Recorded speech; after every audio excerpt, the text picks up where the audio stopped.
کے حکم پر اور رسول اللہ صلی اللہ علیہ وسلم کے طریقوں پر، تو یہ امت خیر پر باقی رہے گی، ہدایت پر باقی رہے گی۔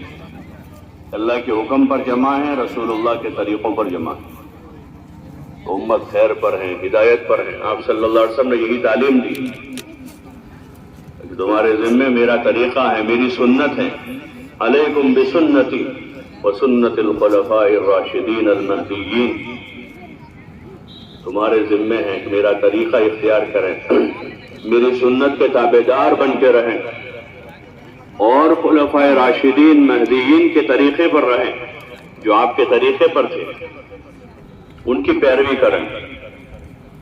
پھر ان کے بعد ہر زمانے میں ایسے لوگ رہے زمین پر، آپ کے بعد، صحابہ کے بعد ہر زمانے میں ایسے اہل علم، اہل دین زمین پر رہے جو ان کے طریقوں پر باقی رہے، تو اس طریقے پر جو رہیں گے وہ خیر پر رہیں گے، ہدایت پر رہیں گے، کامیابی کی طرف جائیں گے۔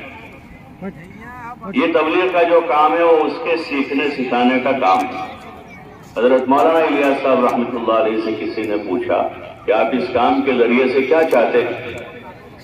تو حضرت مولانا رحمۃ اللہ علیہ نے فرمایا احیاء جمیع ما جاء به النبی صلی اللہ علیہ وسلم، کہ رسول صلی اللہ علیہ وسلم جو کچھ لے کر آئے ہیں ان سب چیزوں کو زندہ کرنا چاہتا ہوں، اور آپ صلی اللہ علیہ وسلم ایک مکمل دین لے کر آئے کہ وہ مکمل دین زندگیوں میں آ جائے۔ اس لیے یہ ترتیبیں ہیں اس کی کہ راہ خدا میں نکالا جاتا ہے 4 مہینوں کے لیے، 40 دن کے لیے، کم و بیش اوقات کے لیے، تاکہ وہاں نکل کر یہ احساس پیدا ہو ہر آدمی کو کہ مجھے دین سیکھنا ضروری ہے۔ اس وقت سب سے پہلی بات تو یہ ہے کہ احساس نہیں ہے، ہر آدمی اپنے گھر میں، کاروبار میں، اپنی مصروفیت میں، بیوی بچوں میں، اپنی دکان، تجارت میں، اپنی زمینداری میں، اپنے جس شعبے سے متعلق ہے ہر آدمی اس میں لگا ہوا ہے، اور دین سیکھنے کا احساس نہیں ہے۔ اس لیے راہ خدا میں نکلنا تھوڑا مشکل لگتا ہے، وصولی کا کش بہت بھاری پڑتا ہے۔ اتنی ساری پیمائش کے بعد، ذہن سازی کے بعد جب نکلنے کا دن آتا ہے، جانے کا وقت آتا ہے تو بڑا بھاری پڑتا ہے خود نکلنے والے کو، جن کے درمیان میں سے آدمی نکل کر جاتا ہے ان کو، بیوی کو، بچوں کو، والدین کو، دوستوں کو، بھائی بہنوں کو۔ حالانکہ اس نکلنے کا بہت بڑا مقصد ہے، یہ نکلنا ویسے ہی نہیں، ایک عظیم مقصد کے خاطر نکلنا ہے۔ اس وقت جو حضرات جا رہے ہیں اللہ تعالیٰ ان کے نکلنے کو آسان فرماوے، قبول فرماوے، پوری دنیا میں خیر اور ہدایت پھیلنے کا ذریعہ بناوے، اور اللہ تعالیٰ ہم سب کی عافیت کے ساتھ بہترین تربیت فرماوے۔ اس کا جو مقصد ہے وہ یہی ہے کہ ہم خود اپنا دین سیکھیں، جو ہم نے سیکھا ہے وہ دوسروں کو سکھاویں، اپنے دین پر چلنے کی عملی مشق ہے۔ خالی نکلنا مقصود نہیں ہے، دنیا کے کسی کام میں بھی صرف وہ کام مقصد نہیں ہوتا، اس کام سے کوئی چیز مقصد ہوتی ہے، اس کام سے کوئی منفعت ہوتی ہے جو مقصود ہوتی ہے۔ کھیتی باڑی میں آدمی لگتا ہے تو غلہ وہ اس کی منفعت ہے، تجارت میں، کاروبار میں مال ہوتا ہے، منفعت ہے۔ کاروبار، تجارت مقصد نہیں ہے، منفعت مقصود ہے۔ اس سے کیا فائدہ ہے، اس سے نفع کیا ہے؟ اس محنت کے ذریعے سے بھی مقصود یہ ہے کہ اس راستے میں نکل کر دین پر چلنے کی عملی مشق کی جائے، ایمان کی، نماز و عبادت کی، علم اور ذکر کی، اخلاق کی، اخلاص کی، زہد و قناعت کی، تقوی کی، استقامت کی، جو مطلوبہ چیزیں راہ خدا میں جان مال لگانے کی، یہ ساری چیزوں کی عملی مشق مقصود ہے۔ اس کو حاصل کرنا، ایمان کی حقیقت، اس کا کمال، عبادت کا ذوق، نمازوں میں خشوع و خضوع، اور علم حاصل کرنے کا جذبہ، اور اپنی ضرورت کا علم، اللہ کا دھیان، اور حقوق کی ادائیگی کا احساس، حق دینے کا احساس پیدا ہو. لینے کا احساس تو پوری دنیا میں سب کو ہے، بلکہ حق سے ظاہر لینے کا احساس ہر آدمی اپنے لیے اپنے حق سے ظاہر کا مطالبہ کر رہا ہے، لیکن دینے کا احساس بہت کم ہے. حق دینے کا احساس پیدا اور اللہ کی رضا کا جذبہ، اللہ راضی ہو جائے، اللہ خوش ہو جائے ہماری نماز سے، عبادت سے، ہماری دعوت سے، ہمارے جان اور مال لگانے سے، ہر کام سے مقصود رضا الہی ہے.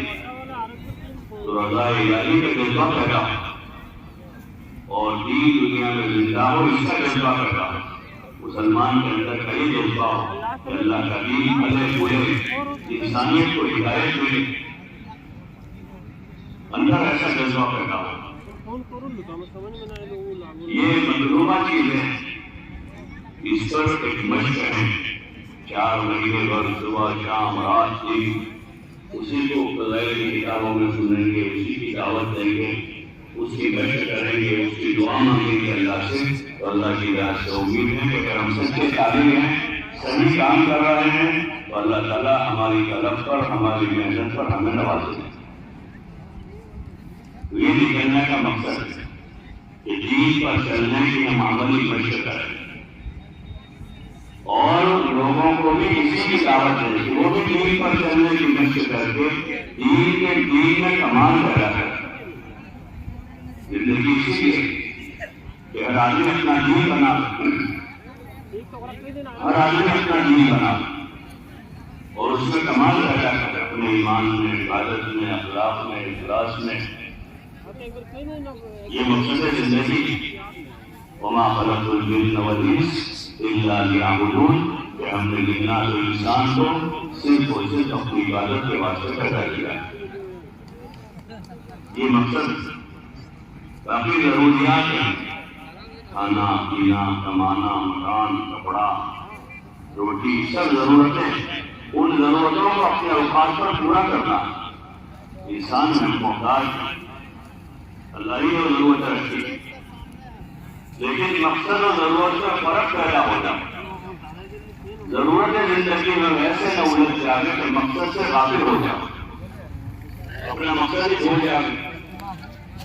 ایک آدمی تجارت کی طرف سے کسی ملک میں گیا کہ وہاں جا کر تجارت کرے، کاروبار کرے، ملازمت کرے، پیسہ کمائے، لیکن وہ وہاں جا کر اپنے اس مقصد کو بھولا اور سفر میں ہی ادھر گیا. سفر کیا اس نے 2-5 مہینے 6 مہینے وہاں سیر و تفریح کی، پھرا، گھوما، کھایا پیا، واپس آ گیا. وہ تو اپنا سرمایہ بھی ضائع کر رہے تھے کیونکہ اپنا مقصد بھولا ہوا ہے. جو آدمی بھی مقصد بھول جاتا ہے وہ گھاٹے میں جاتا ہے. دنیا میں جو لوگ اپنا مقصد بھولے ہیں وہ گھاٹے میں ہیں، اللہ کو بھولے ہوئے ہیں، عبادت سے غافل ہیں اور دنیا میں لگے ہوئے ہیں. لیکن موت کا جھٹکا آئے گا تو ان کو حقیقت کا پتہ چلے گا کہ زندگی کا مقصد کیا ہے. کیونکہ وہاں دین پوچھا جائے گا قبر میں. وہاں دین، وہاں تھوڑا مال پوچھا جائے گا، وہاں دین پوچھا جائے گا. ماں دین ہوتا دین کیا ہے تمہارے پاس، تو اس مقصد سے تو غافل رہے یہاں. تو اس محنت کے ذریعے سے کہا جا رہا ہے کہ ہر آدمی اپنے آپ کو مقصد زندگی کی طرف لے جائے.